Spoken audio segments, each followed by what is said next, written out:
हम ज्ञान कहीं से भी मिलता है पकड़ लेते हैं, बिना यह सोचे और समझे कि क्या हम उसके योग्य हैं या क्या हमारे लिए वो जरूरी है।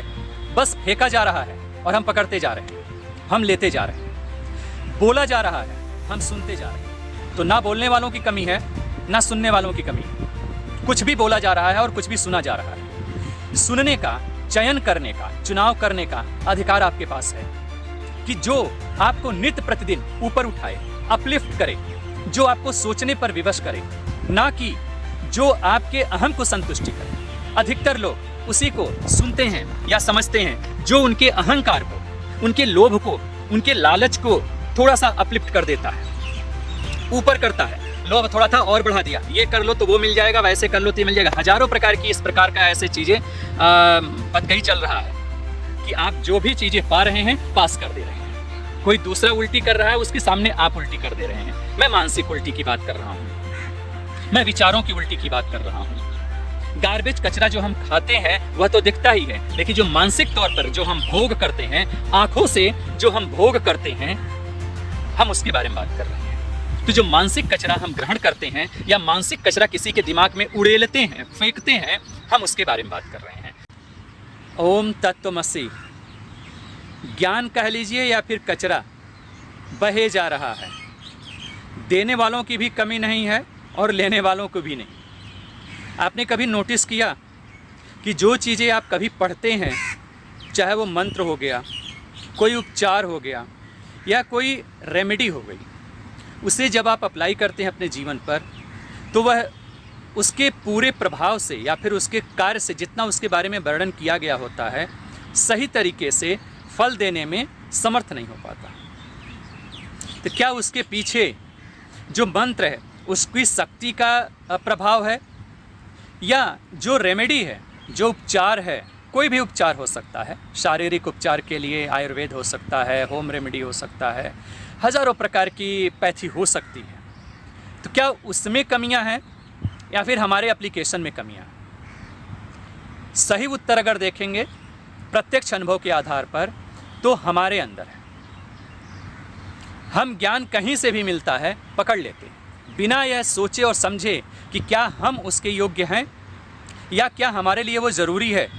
बस फेंका जा रहा है और हम पकड़ते जा रहे हैं, हम लेते जा रहे हैं। बोला जा रहा है, हम सुनते जा रहे हैं। तो ना बोलने वालों की कमी है, ना सुनने वालों की कमी है। कुछ भी बोला जा रहा है और कुछ भी सुना जा रहा है। सुनने का, चयन करने का, चुनाव करने का अधिकार आपके पास है कि जो आपको नित्य प्रतिदिन ऊपर उठाए, अपलिफ्ट करे, जो आपको सोचने पर विवश करे, ना कि जो आपके अहम को संतुष्टि करे। अधिकतर लोग उसी को सुनते हैं या समझते हैं जो उनके अहंकार को, उनके लोभ को, उनके लालच को थोड़ा सा अपलिफ्ट कर देता है, ऊपर करता है। लोभ थोड़ा था और बढ़ा दिया, ये कर लो तो वो मिल जाएगा, वैसे कर लो तो ये मिल जाएगा। हजारों प्रकार की इस प्रकार का ऐसे चीज़ें कहीं चल रहा है। लेकिन उसका असलियत क्या है? क्या वो वह वर्क कर रहा है? क्या उसको आपने आजमाया? क्या उसको आपने प्रयोग किया? जब तक आप उसको प्रयोग ना करें, आजमाएं ना, तब तक किसी भी मंत्र शक्ति पर या किसी भी पैथी पर, किसी उपचार पर भरोसा कर पाना उतना संभव नहीं हो पाता है। तो सबसे पहले H2O को रटने से पहले एक बार H2O को टेस्ट कीजिए, चखिए उसको। चखने के बाद 2-3 देश काल पात्र स्थिति के अनुसार उसको दोबारा परिशोधित करिए, पुनः प्रस्तुत करिए। ध्यान रहे, सबको ध्यान रखना चाहिए जो ज्ञान बांटने वाले हैं कि जो प्रत्यक्ष अनुभव में है सिर्फ वही कहा जाए, जो अनुभव में है वही कहा जाए। जो लिख दिया गया है वह भी अनुभव के आधार पर है, लेकिन उसको आपको भोगना पड़ेगा, उसे आपको एक बार टेस्ट करना पड़ेगा, उसका एक बार परीक्षण करना पड़ेगा।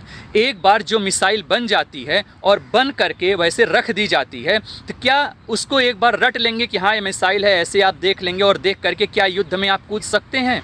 बिल्कुल नहीं। आप परास्त होंगे, आप हारेंगे। तो उसको टेस्ट करना पड़ता है। परिशोधित करना पड़ता है। और जैसे ही आप उसको टेस्ट करते हैं, शोधित करते हैं, उसके अभ्यास से, निरंतर अभ्यास से अपने अंदर का एक शोधन करते हैं। शोधन करने पर आप जो भी प्रक्रिया अपनाते हैं वह प्रक्रिया से आप चमत्कृत हो जाते हैं। आपको निश्चित तौर पर उसका जो प्रभाव है, सकारात्मक प्रभाव आपको दिखता है।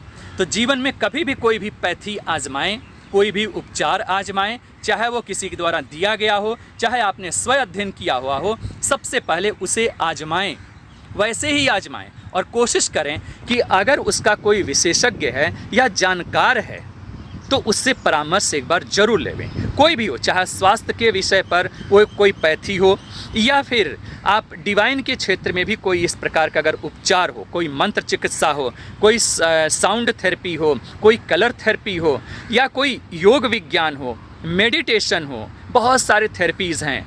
उनको एक बार उनके प्रिंसिपल को पढ़िए, पढ़ने के बाद एक बार देश काल पात्र स्थिति के अनुसार उसका प्रयोग करिए। प्रयोग करने पर परीक्षण करिए। परीक्षण करने पर जो भी परिणाम आते हैं उसके बाद तब वह जन साधारण के लिए या फिर आवश्यक रोगी को आप उसको दे सकते हैं। इससे कल्याण ही होगा, भला ही होगा। ऐसा इसलिए क्योंकि आपने उसको शोधित करके दिया है, उसको आपने टेस्ट करके दिया है। ऐसा नहीं है कहीं से लिखा पढ़ा मिला और आप लिखा हुआ पढ़ा किसी को बता दिए। तो यहाँ पर भी एक प्रकार का कर्म बंधन जैसा आ जाता है कि आप जो भी चीज़ें पा रहे हैं पास कर दे रहे हैं। कोई दूसरा उल्टी कर रहा है, उसके सामने आप उल्टी कर दे रहे हैं। मैं मानसिक उल्टी की बात कर रहा हूँ, मैं विचारों की उल्टी की बात कर रहा हूँ। गार्बेज कचरा जो हम खाते हैं वह तो दिखता ही है, लेकिन जो मानसिक तौर पर जो हम भोग करते हैं, आँखों से जो हम भोग करते हैं, हम उसके बारे में बात कर रहे हैं। तो जो मानसिक कचरा हम ग्रहण करते हैं या मानसिक कचरा किसी के दिमाग में उड़ेलते हैं, फेंकते हैं, हम उसके बारे में बात कर रहे हैं। तो कभी भी अगर ऐसी स्थिति हो तो शांत रहना एक अच्छा उपाय है। आप शांत रहें, शांत रहने का प्रयास करें, लेकिन इस प्रकार का जो कचरा है इनसे दूर ही रहें तो ज़्यादा अच्छा है। आपका कल्याण हो, आपका मंगल हो।